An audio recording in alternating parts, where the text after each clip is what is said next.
الحمد لله الذي جعل الظلمات والنور هم الذين كفروا بربهم يعدلون والصلاة والسلام على من لا نبي بعده وعلى آله الغر مع أصحابه الفضلاء وبعد السلام عليكم ورحمة الله تعالى وبركاته ملمو أمبو فوكا ولنمندو أو منون سغلي من نشرف لا جبراني سانفي جمانين كونو جمانين كوكا أمي الله سبحانه وتعالى دلي alaka kisi naka hina naka barka jidile alako kenen aw bela jelenka aw bismillah ko kene kono no de hadisul iftari ambe duaw ke alay bitan noya alaka senita noya suntige tola anye duaw munun ke alaka duaw nunu mina anye ambe ala deli fasamantiya munu be sungolo kono alaka udi ama ambe ala deli kenya mimbato joni be seka ka sunke ka dafa alaka kenya dama anga banabagato alaka lafiya duma anga makro alaka nyemula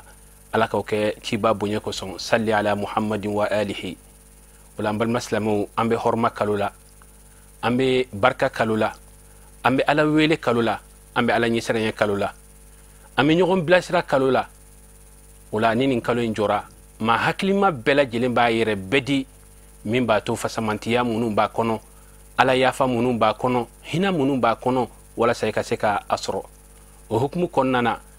blasirali femba islamiya konnana Allah subhanahu wa ta'ala ba fo aka gafisanu men kono ko fa zakkir fa inna dhikra tanfa'u almu'minin akwala krama hakli lajigini ke hakli lajigi abi mu'minu nafa wala bi anga kene kono blasirali kami ni aya soroka lasi awma anga je anga nyema dawfe am yasudun nas ala ma atamullahu min fadli wala ma abi mogo hashiriyawa abi mogo nyengo yawa Allah ta'ala ifsa mariya mi takadi kaduma wa Allah ta'ala ifsa mariya mi takadi ma werema ibo hashiriya muna ni fenfen ma werala nasu akabo anyini Allah ta'ala ko nyono dima ikana atila ma hashiriya ikatila ma ka hashiriya ko toy Allah ta'ala suratul falaki no suratul falaki ko kuma Allah ta'ala yere yi anyini islam nyuma fe akatta ngani ali Allah ta'ala fe ka bo hashiri torom ako min sharri hasidin iza hasad ako Allah ta'ala ko islamiyyu maka tangani ala afi Allah ta'ala ka letanga ka bo hashidi toroma na baka hashidi barla watimina amma fo anga jamana ko ne ko nyengo ya kam here ma werla ko o konia ka heware ma werla ko juya adama de karti o karti sharia ya kongo jugu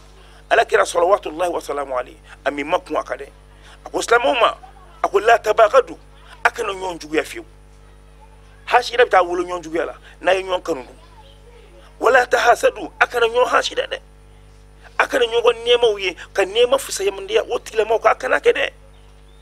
akana nyongo nema wiye ko koniye de kisena masenya klefe kisena masenya shufe kikarake wala tadabaru akana kodo nyona obuna ni jugia flay wala taqata'u akana tiyetiye nyona ayke groupe ma kelenye akake jamakulu kelenye akale Allah ta'ala ka dina akabela jelenye wa kunu ibadallahi ikhwana ayke Allah ta'ala ka jonye nyonfe wodi atu abu kibaru nufus la yasudun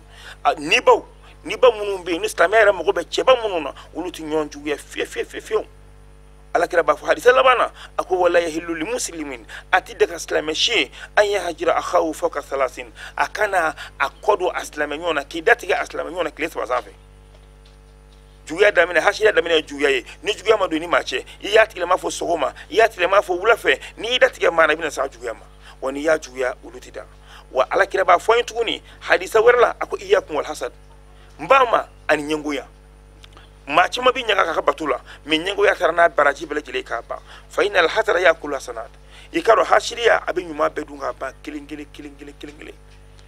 machi mambe iba sura abin nyaka ka yumana aka selika cha aka shunka cha aka batoka cha nga bina joju ya bina ke aduskuna ay ati hera yimala ati hera kanuma na ay mogoti ma shika herala abi hero aboti la majuya no dungera dun ika nyuma na chaya okuma na nyu hashida bina bele jele dun inafo ni logo bakuru sigi kana lasigi kabla ni logo mobili jigi ibina to ka laye tasuma ba bedunga banchugo mina nyuma kela be kina ya kono ikena machi juya ni ye mogo juya nyuma ina abina bele jele ta ka bedun kilingile ina fo logo siri sirle abi tasuma ba dun chugo mina o ni koko bena islameka na wula ki jo aka na munmun na kirafe aki yoro maja ka do ka sigi Allah subhanahu wa ta'ala aka fo alama ko ala e fuzamada mi ga karsa ye ala ne be deli ko nyona kene yere fana ye ni yo nyona kene yere fana ye Allah subhanahu wa ta'ala bo o bunyata ko dima kasri maka hashidi bas hashidi ye bana mi nasro maradul mazmum bana mi be nasro bana la gushilino nasro bana juhudo nga kema ka dul islam shetana kema ka ta kabla alamul islami kono bi kabla islam ko modi kono ka ambi blaka juya ka fena ka so ala ka hadisa bi korna aya nyuma bi mi ba yerna ka fakanga na hashidi yake okuma nabi nami iftar saim na sundige do wula angan kan cesir Allah islami nyuma be ka nyini Allah subhanahu wa ta'ala fe ala be ka bana nyon ka bula chugo mina okuma ni yesa bana nyon ka bula chugo mina okuma ebse ka nyuma kelaye ibi ka nyuma bara ka nyuma yakono nyuma yufana ati benga gwaka kirri be kirri tigi be kirri jeni chugo mina ni islami nyuma naka baraka hashide aka nyuma bi dunka ba pew atnata fo soro yomal kimati do minana amba an karamo fo ka wali nyimondo ka Allah subhanahu wa ta'ala deli kalon yoro hormana barka alaka na baraji wala bal maslamu an kelen an kentola ka suntige an ga fo wa min sharri hasidin iza hasad alaka an kisi hasidi amma toroma wati mina na ya yere kundo aka hasidiya farkolula wala hasidiya bana waralen bare be an ga jamanan kono ya bi fendo golente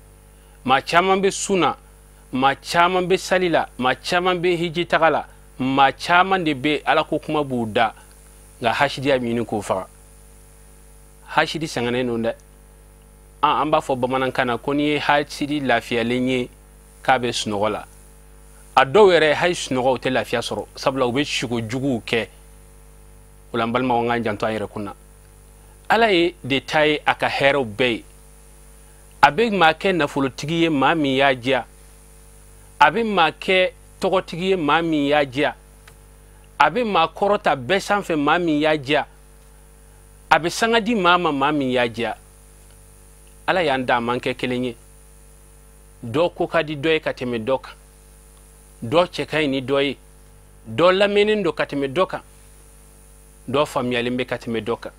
nim bela jilenye ala ka fasamantiya ay minke joni nyonche olani ala min dima ala fola ka barkada ebe joy yere kunna ibe do hashidiya ka soro du fendo be bulo o temu godo bulo olani hadama dim bere bena ka soro fena iba ya be kisi ka bo hashidiya ma hashidiya bana karamo bora ka bo ka fo aka kuma kono abe nyuman dum ina fo tasuma be kori dum chugum wala maliko na yambi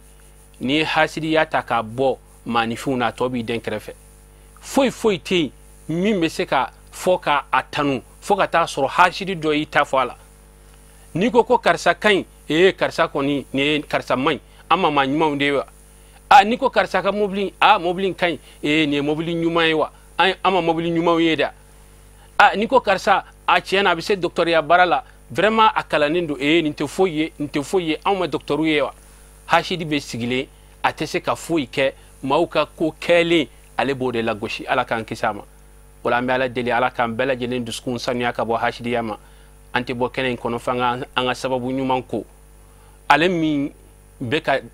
anduskun ko ka bo hashidi yama ale mi beka anduskun ko ka bo nyengu yama ale mi beka anduskun ko ka angere alala ale mi beka ala fo anyi su anitle wallahi fona kara min banaka lame fona kara min banaka ke سنو السيد شيخ عثمان مران حيدر قد بلغ الرسالة أي تشيفو فنو فنغانا كفو إسلامية دين لا كوبي ماكي ما نيومي كوبي ماكي على مغوي أنكرا مغوي السيد شيخ عثمان مران حيدر يافو أمي دوكا يسوني تلي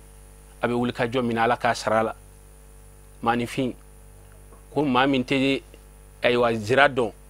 نيه سانو جراولا كو بافو كو زراين يسانو يه mal maslamo an karamogo seydi cheikh ousmane madan haydara talen senegal karamogo ba munun be afula karamogo bolen kofe ulu koko yalma nina nyogona hadamadin a tombe dugukolo sanfewa ulu mun be tuma dola tuma chamana utemogo bla utemogo shibla uyere kunka nga ulu dara la kafoko niye ma nyumando ye min kumbu ulu fein a bolen kofe ulu yo don ka fo ma nyumando angongo malheureusement abe jamana min gono nga do ba do nga hay sini do ta do wala mun ya don ami do ke ya rabbi alaka mu ma do ala ku ke ka do an wa jenso sigi a here a dibaga bela jeli ala ko fa ale de do ale de ya to anyam faw don anyam baw don ku ka hakaw don ale sababu anyi maya don anyi sigi nyoya don anyi hake don an kira ladiriye an musoni nyogon che ka kel ladiriye barake rawla ka kel ladiriye hake o hake be ani manifiyan nyogon che ka bela jelen dafa che ba min kira sababu o ya sayyidi Sheikh Usman Maran Haidara wala me ala deli ya rabbi ala ka fota ala kan ke ka me sunitle wala ka foli la sega o mawmun kun soli manani watina hadisul iftar kene konnana jamanain kono jamanain koka ka Allah subhanahu wa ta'ala deli ala ka sigi rayrana wassalamu alaikum wa rahmatullahi ta'ala wa barakatuh